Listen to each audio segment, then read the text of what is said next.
Welcome to Bird on a Wire. You're listening to Friday Jam, and I'm your host Jasper. Today we are jamming with Bulletproof Funk.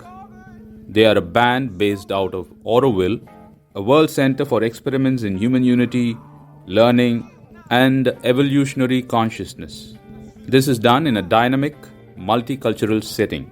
In this interview, we will have clips of the songs performed by Bulletproof Funk. You can also listen to this interview on our YouTube channel where the whole songs are uploaded. Today, they will share with us the story of the band, what inspires them, the values that they are led by, the challenges they face as a band, their songwriting process, and their upcoming projects. But before that, here's a song for you. I know that I can do no wrong. Then when I hold you in my arms,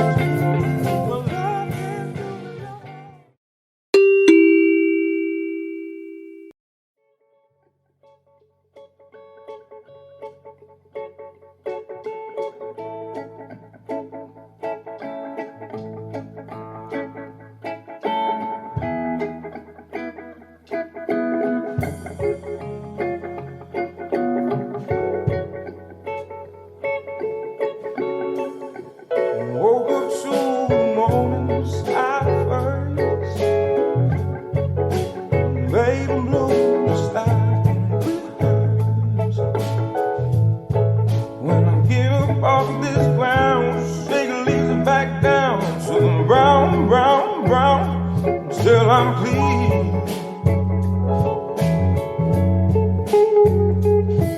Then I walk where I'll be shaded by the trees. By a meadow breeze for about a mile. I'm heading to town in style.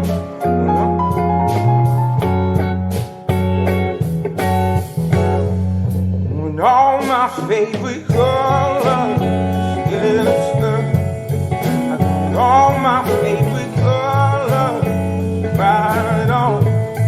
My sisters and my brothers, they don't like no others. All my favorite colors.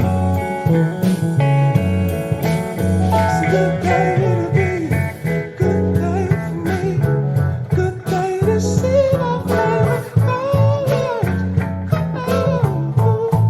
My sisters and my brothers, they say I'm like no other. All my favorite colors. Take me to a side where the baby blues birds fly by. And gray clouds, white walls, blue skies, we gon' fly, feel alright. Somebody help me feel alright today. Now we gonna and these sound like a yeah. The least I can say, I anticipate a home cooked parade as we renegade in the morning. Right on, yeah. When all my favorite colors, yeah, I got all my favorite colors right on. My sisters and my brothers, feel like no other. All my favorite colors.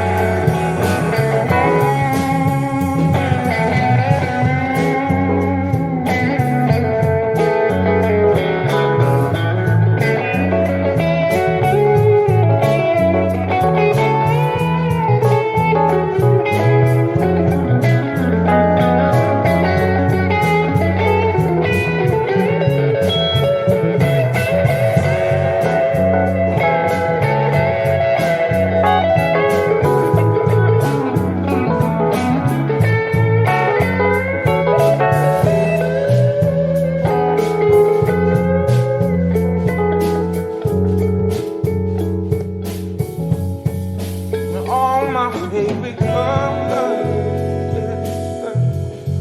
and all my favorite colors, I know. My sisters and my brothers, see you like no other.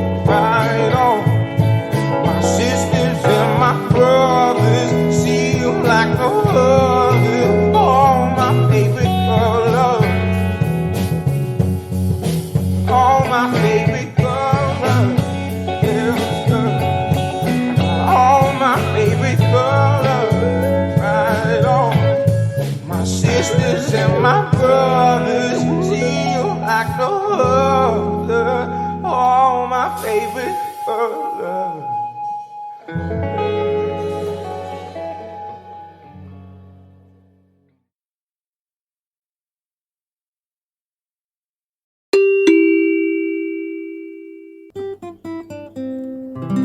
Welcome back to Bird on a Wire. You're listening to Friday Jam.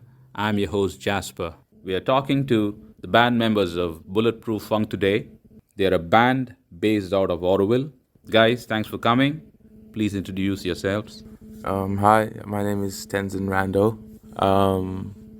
I'm a singer situated in Auroville, and I'm the singer for Bulletproof Funk. This is Edo. I'm the guitar player and been around Auroville for the last 15 years and associated with Kalabumi Music Studio, music scene and different bands. And I'm very glad to have been part of Bulletproof Funk for the last 3 years. Hi, this is Mehul. I'm the drummer for the band.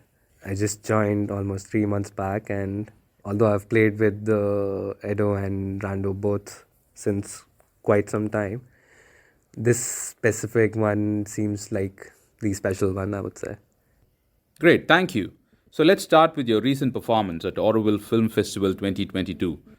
It was a live stream show. Was it any different from performing on a stage? How was it? Tell us how you got invited to the festival. Yeah, so the film festival has been happening every 2 years, and myself, I've been knowing some of the people organizing it for many years. So this musician Yurian, he comes and helps out at the film festival. He's from Europe, and he already let us play 2 years ago, and he invited again to join because Bulletproof Funk is one of the most representative bands of Auroville scene right now. It's a very contemporary project. And so that's it. There's not much thinking about a gig. When we get a gig, we go for it in most cases, especially inside Auroville. We want to support the community and the arts related events. So we are always up for it. Like we've been for youth center in the recent past. They've gone through a rough patch, and we were there to support them, and we played twice, in fact, with Rando. Once just a small kind of unplugged thing, and then the whole band joined the next one. So yeah, that's pretty much it, I guess. Auroville is generally known as a place for, collaboration. When you compare it to the outside world, it's very easy to meet fellow artists, and the community mindset provides the platform for showcasing your skills and talents. And it's a clear advantage. If you see, with so many opportunities close at hand, is there a chance that talents nurtured in Auroville end up staying within Auroville because you don't have so much need to go out and explore the outside world? So what are the ups and downs of this kind of an environment? So that's an interesting question. Like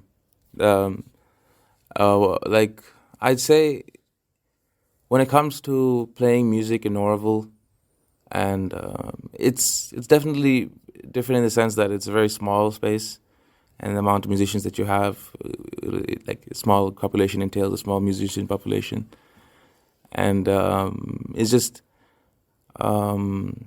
it's hard to get anything started. But once you start, like the quality that you can reach, I feel, being in Auroville where there's so many different types of people, that you can attain a certain type of quality, certain level that I don't think you could achieve anywhere else.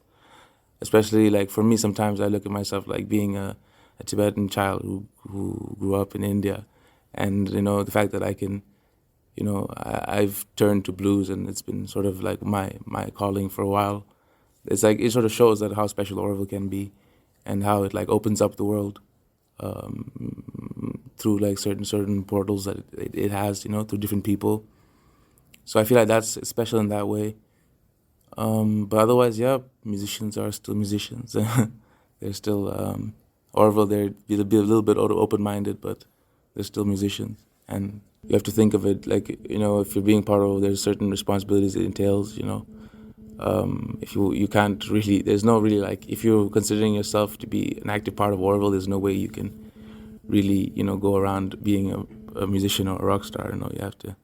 It's a different thing, but like you have to. It's a big balancing act with very heavy weights on both sides, and I feel like it limits you in a way. Especially if you grew up here as a child. It's very different from everywhere else. So there's no place that feels as much as home as it does here. So that's what makes it. It makes it hard to finally take a step outside. And it's in the end, it's easier if you're forced to do it. Then you have to go outside and you experience it, and then it's when you have to step out, maybe it'll be easier. But yeah, that's the whole thing. It's just harder to break free from this whole environment. Like, it's a very nice one, but yeah, it can be very suffocating as well. Great. And next, Mehul, throw some light on this same question, and then Edo, of course. Yeah, I think adding to what Rando said earlier, I guess one sort of key differentiating thing that I felt about this space is the way it's also organic in a way, right? People over here, they take music as something which is a sort of release as compared to something that they would have to do, right? And people just come into this space, and it's sort of like a temple of music wherein is also pure and free from any sort of obligations that you would normally find around art that would be in the cities. The part wherein everything has to get scaled, everything has to be monetized, everything has to be marketed, and all of that is sort of missing. So it takes away a large part of that friction in the process of making music. And yeah, that's okay. Mostly to summarize it, I guess. Good.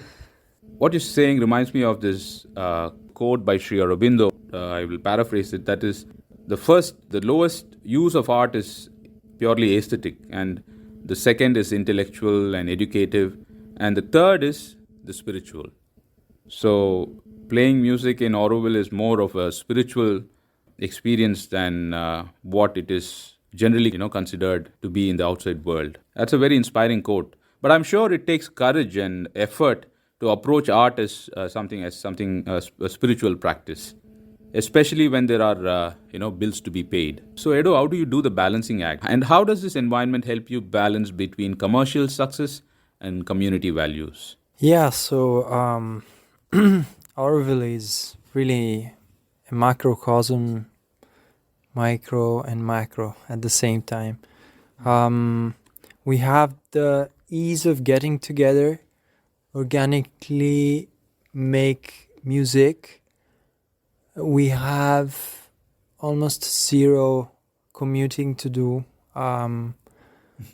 almost no money to invest. It's free, it's fun, it's multicultural. It's a bit like a laboratory or a playground. Yeah. And I think some of the bands I've been working with now in the last few years, we easily grew out of it. It's too small. It's like an old shoe. You need to change it. Like it's starting to squeeze you. And because of our, I think, in terms of quality and professionalism of playing, we are very far behind. But in terms of vibe and energy we bring and uniqueness, we have a lot to offer all around India, for example. And so I see both sides, how Auroville made us dwarf in a way, but gave us the freedom to experiment, exactly like Mehul was saying now. And we do it with a very pure spirit. We are very passionate about music, and we have this dream that we can just be a band and perform what we love and hopefully take it somewhere, and maybe compose music which makes people think and share our story with them. But yeah, it's suffocating. I resonate with Rando. I really wish Auroville could be our base camp and we can just go out on tours, mini tours, and come back and enjoy the community we love. And I agree with him. It comes with a responsibility also. Like, we are part of this Kalabumi music studio space, and sometimes we have shared the profit made. Just we felt inclined to help the studio, and we shared it with the collective instead of buying ourselves a pair of Nikes or new drumsticks or new microphones. You know, it's a sacrifice we make. It's a bit crazy, but we keep it alive. That's very interesting because money today plays a key role in life. If you want to succeed, your work should reach your audience. Money does play a significant role in reaching your audience, primarily to produce quality content. Of course, as an Auroville band, you may not have to bootstrap your band, but still there are band-related expenses. How are you sustaining the band with money not taking priority? It is a privilege to have the opportunity to do these experiments, and Auroville provides the space for it. The results of these experiments are relevant for the outside world as much as they are for the Auroville community. You're all like ambassadors of new ideas and values. So what kind of values do you hold? Who sets the vision for this band? Is it a collective, or is there a leader or mentor among the four of you for the band? Yeah, thanks for bringing this topic up. Myself, I have a vision for Bulletproof Funk and generally for many bands I've been working with, but it's very much my vision. So it's I propose it, and it has to resonate with everyone involved in the process. And for me, it's about the dream I had of a bunch of friends who get together and they feel like-minded, and they compose music nobody heard before, and they go out there and share it with the world, and hopefully make a decent profit out of it so they don't have to struggle financially for their living, and even to an extent become like you can call it a device for different types of values. We could be ambassadors of values, exactly as you said. It's very, very flattering to hear that, but I acknowledge it is that way. We're trying to keep as pure as possible and honest in our efforts. We are not here for the money. We are not here for the fame. We are here to share things with the world, and that's it, the enthusiasm we have. And if people resonate, all the better. We'll all party together, Guys, thanks a lot for coming on the show. There's a lot to talk about, but first, let's break for a song. The next track coming up is called My Wind. It is the band's own composition.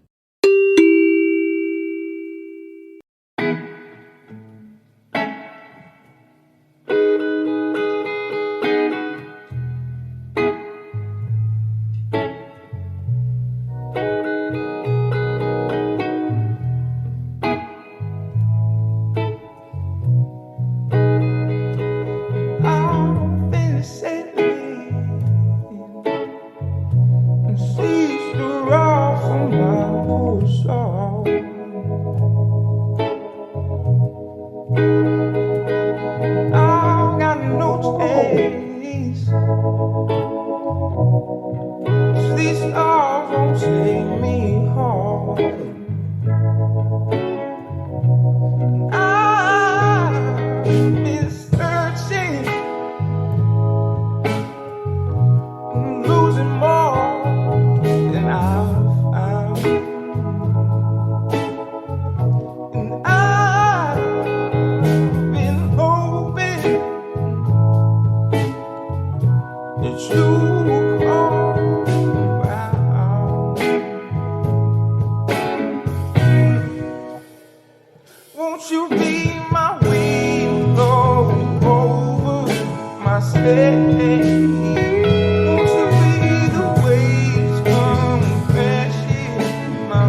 Welcome back to Bird on a Wire. You're listening to Friday Jam. I'm your host, Jasper. We are talking to the band members of Bulletproof Funk today. They are a band based out of Auroville, and they play blues, R&B, soul, and funk.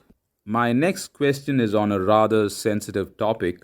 You see, jazz bands and death metal bands, they almost always play for an audience that understands the type of music they play. In your case, the effect that you produce on stage makes everyone dance. Everyone.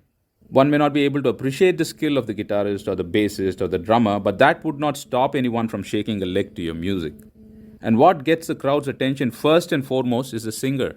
Because of the kind of songs he performs, the singer always takes center stage. The other band members do fade into the background to some extent. How do you deal with this complexity? It's a very interesting question. I want to hear from everyone. For me, see, the music band is a marriage with many people. It's a marriage, it's a spiritual encounter in life, and especially these type of bands in Auroville, like where there is no money involved, there's no like big desire of getting famous. We are here for something else. So the values we stand upon, they're just the very backbone of the band. So someone like me, I love playing guitar. I want to play my cool solo now and then, hopefully all the time. But then you come to the realization, being member of a band, that that cannot work. You know, it's not a stage for my ego to just play. We are many egos. We have to share that stage equally. And if we make a perfect blend of all these elements, it's an amazing like machinery where we need each wheel to work, you know, each bolt keeps it tight. So we share the load, you know. The rhythm section famously does it all the time, like bass and drums. They have a more humble and less looked upon role, but they're the ones that hold the thing together. Without them, we couldn't have a band, you know. So for me, each organism involved is essential. So it doesn't matter the job we do. If the other guy wasn't there, we couldn't make this happen, you know. So Nice. Thank you. maybe random. Like Yeah, that's a very interesting thing to think about. Like, especially for me, like thinking of myself as a singer. Ever since I was young, and I've been trying to sing. It's more of like, you know, whenever I hear a certain song or a certain thing that I like, a certain sound, certain quality, it becomes less about me, you know, and it's more for the song. So it's like being a singer, I'll do whatever the song entails. Like if I have to sing a lot for a particular song, you know, I'll sing. And if the song requires me to sing very little, I'm happy to sing very little because, you know, that's the sound it's supposed to be at. So, like when I play people, I'd hope like, because I know what you mean. From specifically when it comes to like R&B and funk, there's a lot of focus on like the front man or the singer himself. You know, it's a very old tradition, like, you know, and over the years it gets more and more like flashy to be the singer and stuff. And I'm very much not like that. I don't, I can't like I try to play that role when I'm on stage and stuff because people really they relate to the singer. You know, the singer is the one that's looking at them, and then they see themselves in the singer. So yeah, I try to bring out that character, but I'm very much not it. Maybe over time, who knows? But I know, like I try to make sure like when we play, it's fun for everyone. You know, but I also want there to, you know, that sound that I set out to have. I want it to be there as well. But also keeping in mind that everyone is artistically exploring. Yeah. Thank you. Mehul. Yeah. So I guess what works out really well with this band is it's sort of unspoken of, and I guess we don't really end up having to speak about it, but there's this understood sort of sense of space for each other in this band, wherein a lot of times we go through ups and downs, but there's always this scope for, you know, communicating, and sometimes without communication, it just so happens that while being in the music and out of it is just always, you know, working out that way. So yeah, these sort of dynamics are really hard to find when you put, more than three people in a room and then get them to do stuff. And which is, really amazing to have this with this set of people over here in Auroville. And that's also one sort of differentiating fact wherein it's entirely like a communion, wherein there's different bands using the same space, sharing, resources and their experiences with each other, rather than, all those bands competing with each other, which is what ends up happening, in the cities. And yeah. So, Edo, could you tell us about the band story, how it all started, what happened? How did this come about? It's a fun story. Rando and I have been knowing each other since a long while, almost 15 years. And I believe I've seen him the first time when he was 8 years old.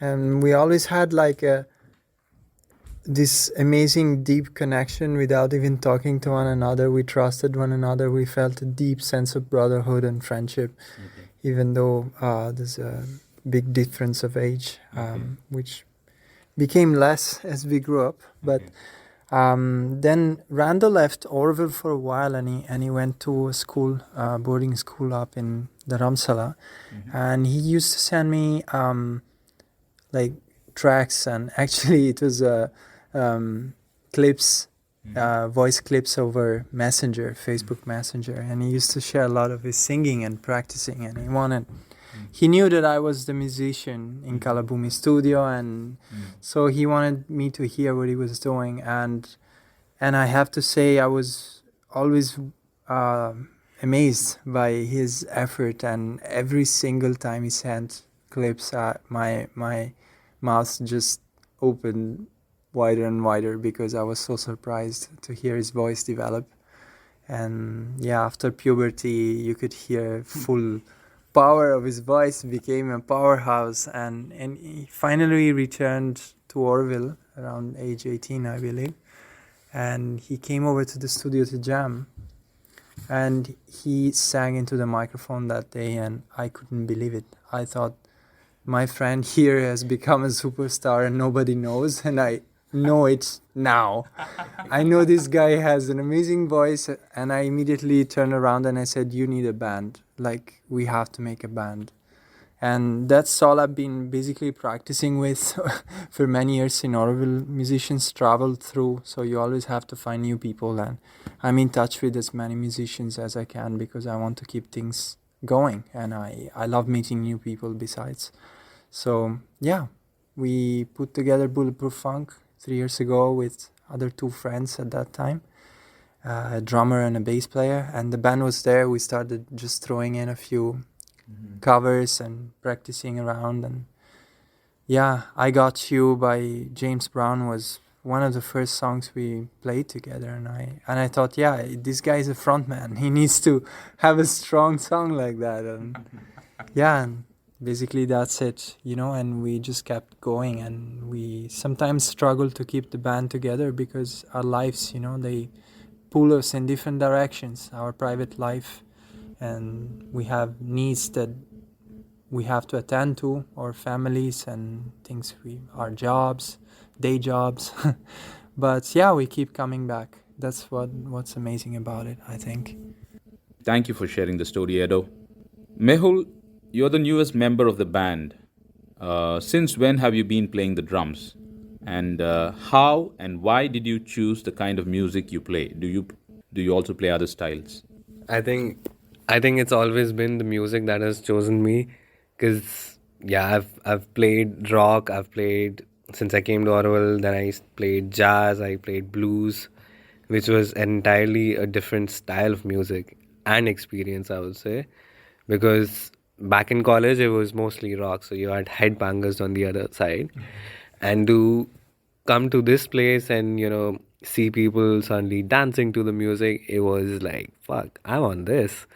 And yeah, that was really an entirely new experience, and I liked it a lot. And to further find myself playing funk,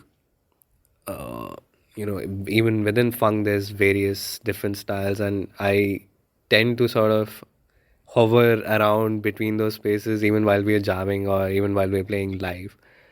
So yeah, I enjoy doing that, and even sometimes making people within the band sort of turn around like, "Hey, what?" So it's fun to have that experiment and fun to have those reaction as well, because it keeps it sort of entertaining at the same time within us, while we practice and while we come up with our own music. So let's talk about your work process. Do you guys practice every day? How do you guys come up with songs? What is the songwriting process? Rehearsals can be exhausting, uh, and it could very well come in the way of day jobs and family life. How do you guys deal with these challenges? So yeah, with working with Bulletproof Funk with our band, we try to practice twice a week. That's a steady rate, twice a week, and depending on if we have to perform or not, we'll add in an extra day if we can. We play for around 2 hours, an hour and a half. Yeah, we try to go through our songs, all the songs we know. We try to work on the ones we need to. And when it comes to writing originals, so far when it comes to having a certain flow and a certain process, we're very new to that. We can make nice sound, we can sound good, singing our own stuff, but just the process of writing a song isn't as fluid as we like it to be, and as it's going to be, hopefully, over time. And but yeah, what we do is we meet and we try to jam. We try to bring whatever we're feeling, and somebody will start something if they're really feeling it. Generally, it doesn't have to we don't have to be like, okay, we start now. We'll come, whoever plugs in first will start playing something, and we'll follow him, and then it'll sound nice, and we'll record it, and look back and write over it. I think that's the bulk of our process at the moment. And also me and Ada, we try to meet individually, apart from the band time, try to write something or improvise something. Yeah, and that's for me. That's the most fun part of the process, at least, just improvising and really feeling. It's very raw emotions that come out when there's nothing really prepared yet. You say things that you mean. It's quite cool. Yeah, should I pass it on? Yeah, so as far as songwriting process, I've done experiments with different people and across the years. So it keeps changing. It depends on the people involved. And with Rando, we've written a few songs for Bulletproof Funk, and generally there was a strong either idea, concept from a jam session or which we record often, and or otherwise something I just worked out on my own on the guitar. Sometimes in one or two cases in the past, I think I shared with Rando almost the whole structure. So almost like a scratch track, he could go over it and just lay the lyrics on top, and then we would just come to rehearse it, and the bass player and the drummer would have to catch up. But then it's fun because you see it come alive from a guitar track. Suddenly the whole band is there, and it's exactly exploding and in different directions.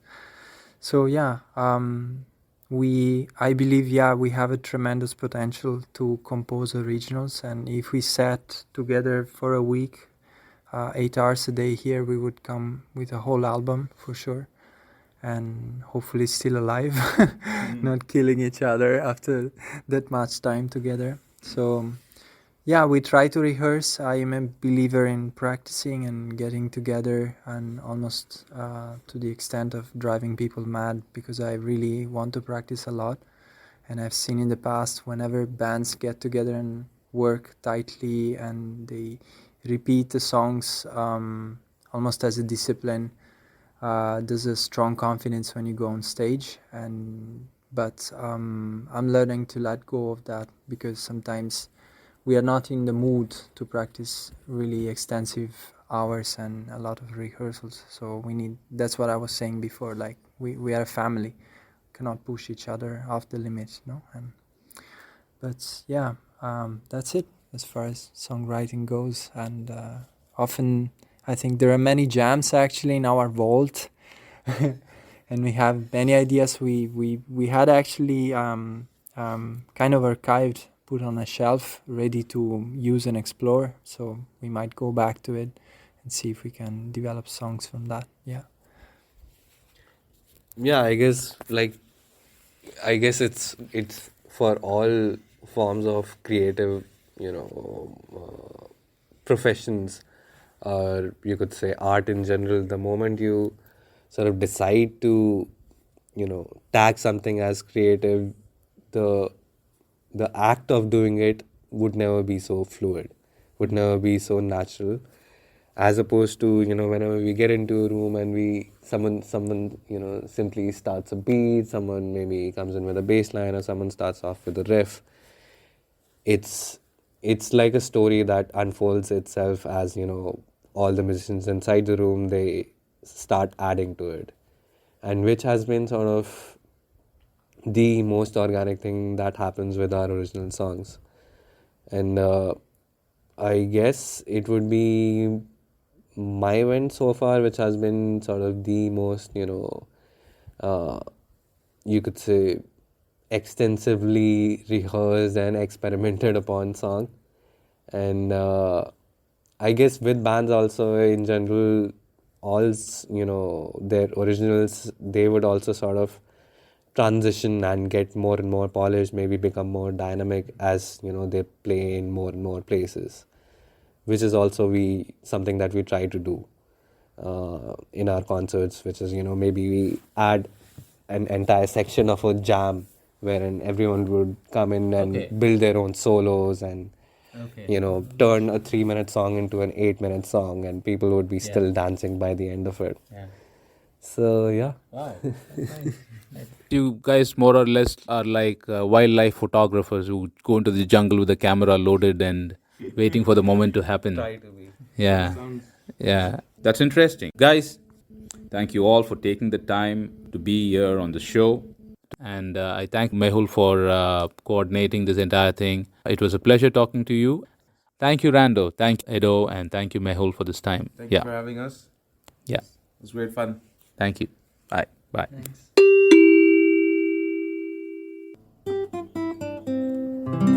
Welcome back to Bird on a Wire. You're listening to Friday Jam. I'm your host, Jasper. Here are 2 more songs coming up.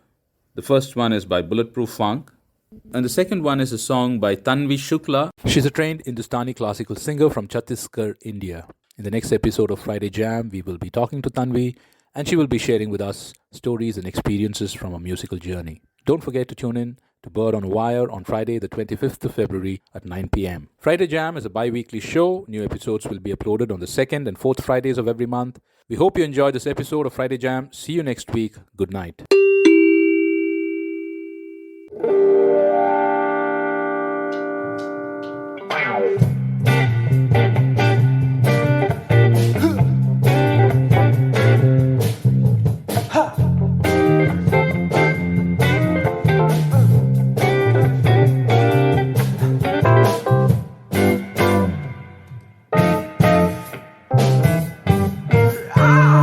I feel good, baby. I knew that I would now.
feel good. I knew that I would now.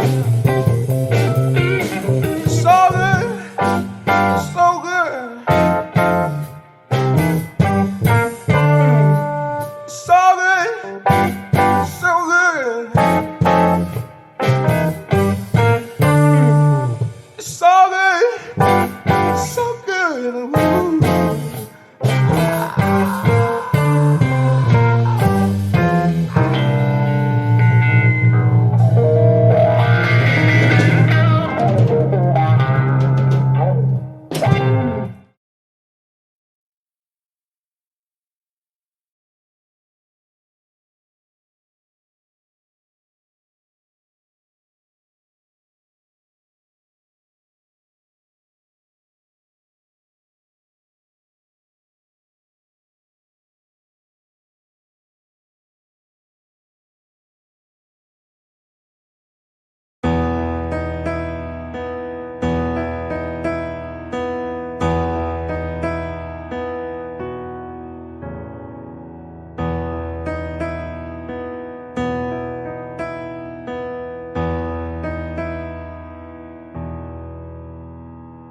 डोरी ये खींची डोरी बनने की तूने मोरी मेरे सपनों को झुलाया सारी रात भले बगिया तेरी छोड़ी भले निंदिया तेरी चोरी बस इतनी सी तू रखियो मेरी बात तेरे लाड़ की मैं तेरे लाड़ की मैं तेरे लाड़ की मैं छोड़ूंगी ना तेरा हाथ तेरे लाड़ की